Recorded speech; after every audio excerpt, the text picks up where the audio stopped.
Hello friends, आज हम पढ़ेंगे referred pain. Referred pain is pain originating in the viscera but felt in some somatic structure which is away from the site. तो मतलब visceral organ में ही pen originate तो कर रही है, अराइज तो कर रही है, बट वहां पे फील नहीं हो रही, कहीं और फील हो रही है। ऐसा क्यों होता है? उसके लिए हमारे पास तीन थ्योरीज हैं। First is the dermatomal theory.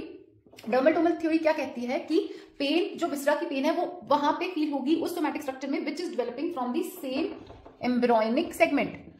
तो ये इसलिए हो रहा है क्योंकि जो विसरा जहां से अराइज कर रहा है वहां से ही वो सोमैटिक स्ट्रक्चर उसी एम्ब्रॉनिक सेगमेंट से अराइज कर रहा है और वहां पे ही हमें पेन फील होगी। जैसे कि pain of myocardial infarction, it is always felt on the inner aspect of left arm, क्योंकि दोनों जो हार्ट का ओरिजिन है और जो लेफ्ट आर्म का ओरिजिन है वो सेम डर्मेटोम से, सेम एम्ब्रॉनिक सेगमेंट। वैसे ही पेन ऑफ एक्यूट कॉलिसिस्टाइटिस, जब गालब्लैडर में इन्फ्लेमेशन होती है उसकी पेन हमें फील होती है टिप ऑफ राइट शोल्डर, क्योंकि उन दोनों का ओरिजिन कहां से है? सेम एम्ब्रॉनिक सेगमेंट से। तो this is the dermatomal theory.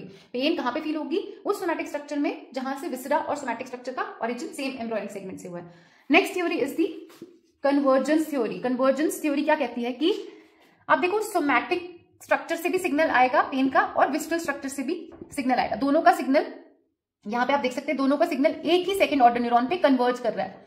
Pen signal from the somatic structure is converging on this second order neuron. विस्ट्रल structure से भी जो पेन आ रही है वो भी इसी सेकंड ऑर्डर न्यूरॉन पे कन्वर्ज कर रहा है। अब क्या होता है कि ब्रेन कैन नॉट डिस्टिंग्विश कि ये सिग्नल सोमैटिक स्ट्रक्चर से आ रहा है या विस्ट्रल स्ट्रक्चर से आ रहा है, बट क्योंकि सोमैटिक स्ट्रक्चर का सिग्नल इज मोर कॉमन क्योंकि यहाँ पे रिसेप्टर ज्यादा है, इसलिए ब्रेन को ये लगता है कि ये पेन का जो सिग्नल सोमैटिक स्ट्रक्चर से आ रहा है। इसलिए हमें पेन कहां पे फील होती है? सोमैटिक एरिया में। समझ आ गया?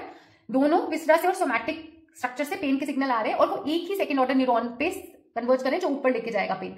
पर क्योंकि सोमैटिक स्ट्रक्चर में रिसेप्टर ज्यादा होते हैं, ब्रेन को ये लगेगा कि ये सिग्नल जो पेन का आ रहा है ये सोमैटिक एरिया से आ रहा है। इसलिए कन्वर्जेंस थ्योरी की वजह से हमें पेन कहां पे फील होती है? सोमैटिक स्ट्रक्चर में।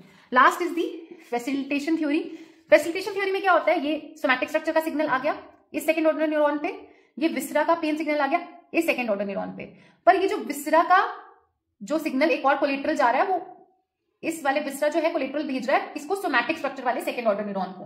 तो इससे क्या होगा? थोड़ी भी activity, minor activity in the visceral afferents will lead to increase activity of somatic afferents. तो इसका क्या कहने का मतलब है कि जो कोलेटरल है विसरा से वो भी सोमैटिक स्ट्रक्चर के सेकंड ऑर्डर न्यूरॉन को एक्साइट कर रहा है और थोड़ी ही एक्टिविटी विसरल एफरेंट की वजह से सोमैटिक एरिया की में ज्यादा पेन फील होगी। तो this is the facilitation theory कि visceral afferents will facilitate the pain from somatic area.